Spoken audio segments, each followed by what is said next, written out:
Hat trick করেছেন তারকের বাম। এই আগে একটা গোল আছে আমার ইউকেএফসি হয়ে, আর আজকে গোল করলাম, অনেক ভালো লাগছে। আগামী দিনে আমরা আরও চেষ্টা করব যে এই টেম্পোটাকে ধরে রাখার। মোহনবাগান এসে তো সবসময় খেলার ইচ্ছা থাকে সবারই, আর ওই ম্যাচটা ভালো খেলে একদম জেতার চেষ্টা করবো। যেহেতু আমি স্ট্রাইকার খেলছি, আমাকে গোল করতেই হবে। টিম আমার উপরে অনেকটা ভরসা করে গোল করার জন্য। আমাদের টার্গেট মেন হচ্ছে যে দুটো বড় টিম আছে, দুটো বড় টিমের এগেনস্টে আমরা যে কোনো একটা তো আমরা ড্র করতে বা জিততে চাই। এখন কলকাতা মাঠে আমি এটাও বলেছিলাম ইস্টবেঙ্গল মনোনয়নের পরে সেরা টিম। কল্যাণী স্টেডিয়ামে আজকে রেলওয়ে এফসি 6-2 গোলে পাটচক্রকে পরাস্ত করেছে। এইখানে যারা গোলদাতা তারা দাঁড়িয়ে রয়েছেন সজল বাগ, একটি গোল দিয়েছেন, এবং আজকে হ্যাট্রিক করেছেন তারকের বাম, একটি উমেশ মারান্ডি এবং একটি শেখ গোলাপ, এবং রয়েছেন ম্যানেজার তপন সাহু। তা আমি আসছি আগে প্রথমে তারকের কাছে। তারও কলকাতা লিগে এইটাই তোমার প্রথম হ্যাট্রিক এবারের? হ্যাঁ, প্রথম হ্যাট্রিক করলে তো যাই হোক, হ্যাট্রিক করলে কল্যাণীর মাঠে, শুধু তাই নয়, হ্যাট্রিক করলে এমন একটা দলের বিরুদ্ধে, দলটার নাম পাটচক্র, যেটা একসময় তুমি খেলেছো, কি বলবে? হ্যাট্রিক করি, ভালো লাগছে। টিম জিতেছে, এটা আমাদের কন্টিনিউ করতে হবে। পরের ম্যাচ আরও ভালো করে খেলতে হবে। যে গোল করলে পরের ম্যাচ আরও খুশি হবে, কিন্তু টিম জিতলে আরও বেশি খুশি। তো অবশ্যই যে আগের দিন আমরা জিতেছি, ওইটাই আমরা মানে কন্টিনিউ করার চেষ্টা করেছি, যে ওটা হয়েছে আজকে। জয়ের হ্যাট্রিক কি হবে? অবশ্যই চেষ্টা করব। কি বলবে বলো? গোল করে ভালো লাগছে, এই সিজনে ফার্স্ট গোল করলাম। অবশ্যই আমার অফিস টিম, এই টিমের হয়ে গোল করে খুব খুশি আমি আজকে, যে আমি কিছু কন্ট্রিবিউট করতে পেরেছি টিমের 3 পয়েন্টে। আগামী দিনে আমরা আরও চেষ্টা করব যে এই টেম্পোটাকে ধরে রাখার। প্রিমিয়ার ডিভিশন প্রথম, এই আগে একটা গোল আছে আমার ইউকেএফসি হয়ে, আর আজকে গোল করলাম, অনেক ভালো লাগছে। আর স্যার আমাকে যে অপরচুনিটিটা দিয়েছে, অনেক এটা আমি ইনক্লুড করতে পেরেছি, কি ভালো খেলবো স্যার, এটা নিয়ে অনেক ভালো লাগছে। আচ্ছা, গোলাপ তো এর আগের ম্যাচেও গোল দিয়েছিলে, আগের খেলাতে, আজকেও দিলে, পরে কি গোল করার হ্যাট্রিক করতে পারবে? এরকম আগে থেকে তো বলা যাবে না। আমি আমার পুরো চেষ্টা করব গোল করার। যেহেতু আমি স্ট্রাইকার খেলছি, আমাকে গোল করতেই হবে। টিম আমার উপরে অনেকটা ভরসা করে গোল করার জন্য। চেষ্টা করবো পরের ম্যাচেও গোল করার।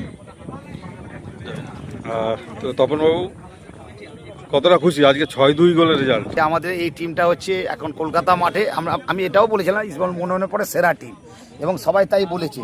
সেটা যে কন্টিনিউয়াস আছে, আগের ম্যাচে আমরা হয়তো 4-5 গোলে জিততে পারতাম।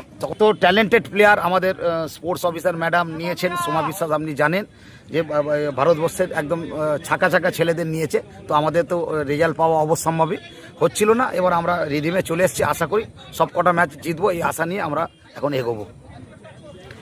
এখনও মোহনবাগান, খিদিরপুর এবং ভবানীপুরের মতো 3টে ক্লাব বাকি রয়েছে, যারা যথেষ্ট তোমাদের পজিশনে এবং পয়েন্টে এগিয়ে আছে।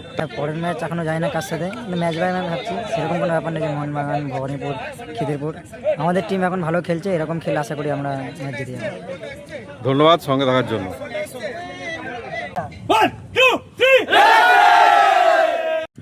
তো এখানে রয়েছে আজকের এই রেলওয়ে এফসি দলের অধিনায়ক অভিষেক আইচ, বর্ষিয়ান খেলোয়াড়, অভিজ্ঞ খেলোয়াড়, এবং রয়েছে একজন তরুণ খেলোয়াড় সায়ন সরকার, দুজনেই ডিফেন্সের খেলোয়াড়। তো যাই হোক, আজকে 6-2 গোলে জয় পাটচক্র এগেনস্টে এই রেলওয়ে এফসির এই কল্যাণীর মাঠে। সায়ন, আজকে খেলাটা নিয়ে কি বলবে? এই ম্যাচটা আমাদের জিততে হতো সর্বপ্রথম, তার মধ্যে আমাদের আগের ম্যাচে বিএসএসকে হারিয়েছি, আগের ম্যাচে আমাদের যোগ করে ম্যাচটা জিততে হতো। আর দাদা তো আছেই পাশে, দাদা সবসময় সাপোর্ট করে খুব, আর সবাইকে সিনিয়র প্লেয়ার অনেক, কিন্তু জুনিয়র আমাদের অনেক গাইড করে। আর এর আগে সুরুচির সঙ্গে খেলেছি, অ্যাডামাসে খেলেছি। কোনো ভবানীপুর, মোহনবাগান এদের মতো টিমের সাথে খেলা বাকি, তো সেই খেলাগুলো কতটা চ্যালেঞ্জ? অবশ্যই মোহনবাগান এসে তো সবসময় খেলার ইচ্ছা থাকে সবারই, আর ওইটা ম্যাচটা ভালো খেলে একদম জেতার চেষ্টা করবো। ম্যাচটা মোহনবাগান ভালো আটকানোর চেষ্টা করবো। আচ্ছা অভিষেক, আজকের ম্যাচটা নিয়ে তুমি কি বলবে? আগের ম্যাচে আজকে আমাদের ছেলেরা সত্যিই খুব ভালো খেলেছে। আগের ম্যাচের থেকে আমরা উদ্বুদ্ধ হয়ে সত্যি আজকের দিনের যে পারফরমেন্সটা ছিল অসাধারণ। এখান থেকে কি বলবো, এত সুন্দর খেলেছে তারক, সজল, সায়ন, আমাদের সায়ন সরকার এবং সাহিল, জিৎ, সবাই আজ তাতাই খুব ভালো খেলেছে আজ। সেই পরের আরও 3টে ম্যাচ আছে, 3টে ম্যাচের মধ্যে আমাদের টার্গেট মেন হচ্ছে যে দুটো বড় টিম আছে, দুটো বড় টিমের এগেনস্টে আমরা যে কোনো একটা তো আমরা ড্র করতে বা জিততে চাই। সেক্ষেত্রে আমরা প্রিপারেশন নিচ্ছি, এবং খিদিরপুর ম্যাচ আশা করবো আমরা একটা ভালো রেজাল্ট করব। ধন্যবাদ সঙ্গে থাকার জন্য। সবার জন্য এক্সিলেন্ট, ঠিক আছে।